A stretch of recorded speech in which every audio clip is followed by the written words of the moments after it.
In this video, we will study about the implantation of the blastocyst. Now, what is implantation? Implantation. Implantation is the attachment of blastocyst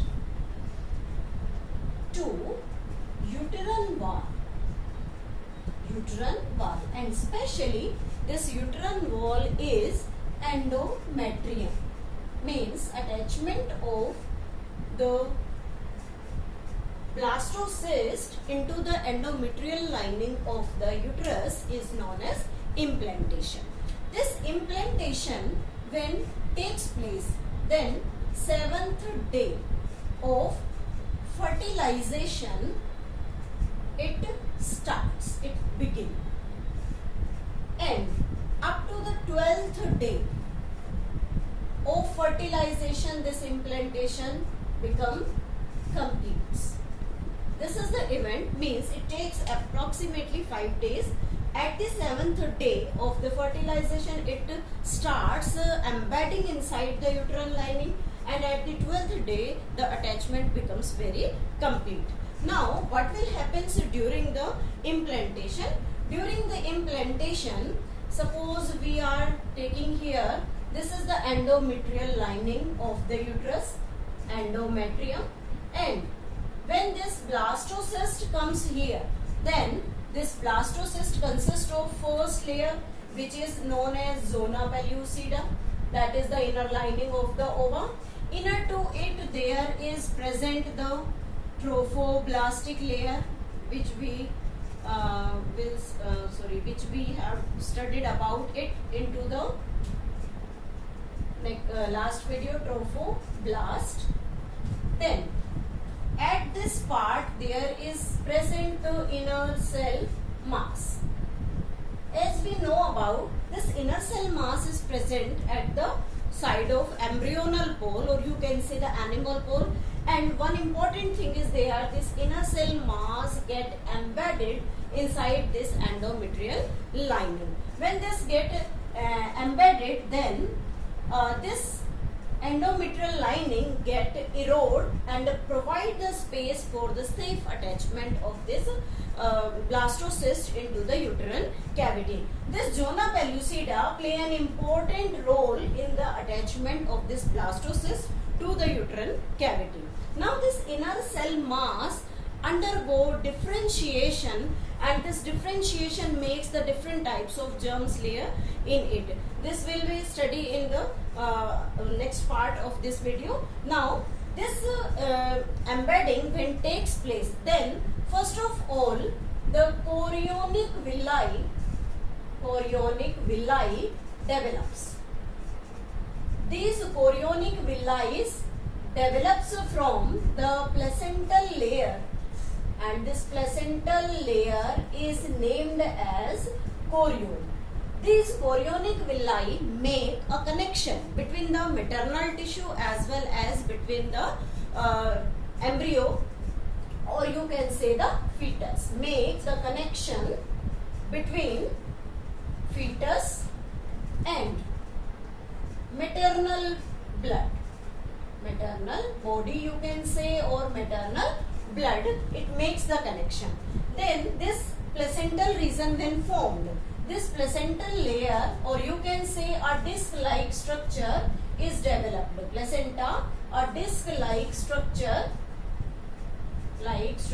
develops between again the fetus and the maternal body, and this placenta helps in providing nourishment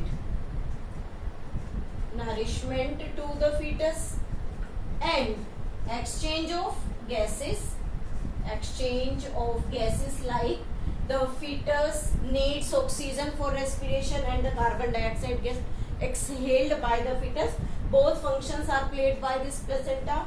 And removal of the excretory waste of the fetus. This function is also performed by the placenta. Next function, one more important function, it behaves like an endocrine gland. This placenta behaves like an endocrine gland. This endocrine gland release two hormones, most important. First is known as HCG. This HCG is named as human chorionic gonadotropin. And the second hormone is HPL, that is human placental lactogen. Human placental lactogen. What are their functions? First of all, this human chorionic gonadotropin helps in maintain corpus luteum. As the corpus luteum get maintained, then level of progesterone increases. Level of progesterone will increase, and due to the increased of this progesterone level, maintain the endometrium lining. Maintain endometrium lining of uterus. It helps in maintaining, or you can say overall it helps in maintaining the overall pregnancy. Now it functions like LH, means all the functions that performed by LH hormone is maintained by this human chorionic gonadotropin. This HPL helps in development of mammary gland during pregnancy, or you can say during parturition. Pregnancy or the parturition, it helps in development of the mammary gland. One more important hormone is there, that is the relaxin. This relaxin hormone is also released from the ovary of the maternal body, or you can say mother's body. This relaxin is released during the pregnancy, and it helps in softening of connective tissue of pubic symphysis during birth of a baby. It means for the normal parturition, the relaxin is released from the ovary, and this helps in softening of the connective tissue of the pubic symphysis region where the uterus is located during the birth of the baby. One more important thing to remember is mostly time the question asked name the hormone which released in pregnant women.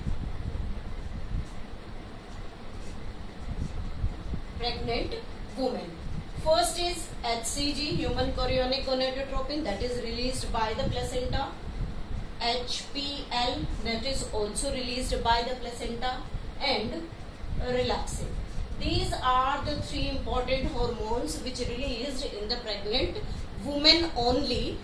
With these, also there is present estrogen, progesterone, cortisol, thyroxine. All these hormones released from the mother's body, and their amount become increased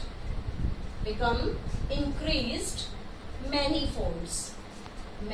folds. Means there is the urgent need of the development of, or you can say the secretion of all these hormones in excess. So these hormones become increased very much, and the main hormone that is only released in the pregnancy in pregnant women, HCG, HPL and relaxin. Now this HCG become released into the urine, or you can say its amount become increased in the blood. when a woman when a woman want to know about whether she is pregnant or not, then she perform a test. For test become confirmatory that HCG gives the result for its pregnancy. Okay, this is all about the pregnancy or the development. Now in the next video we will study about the gastrulation.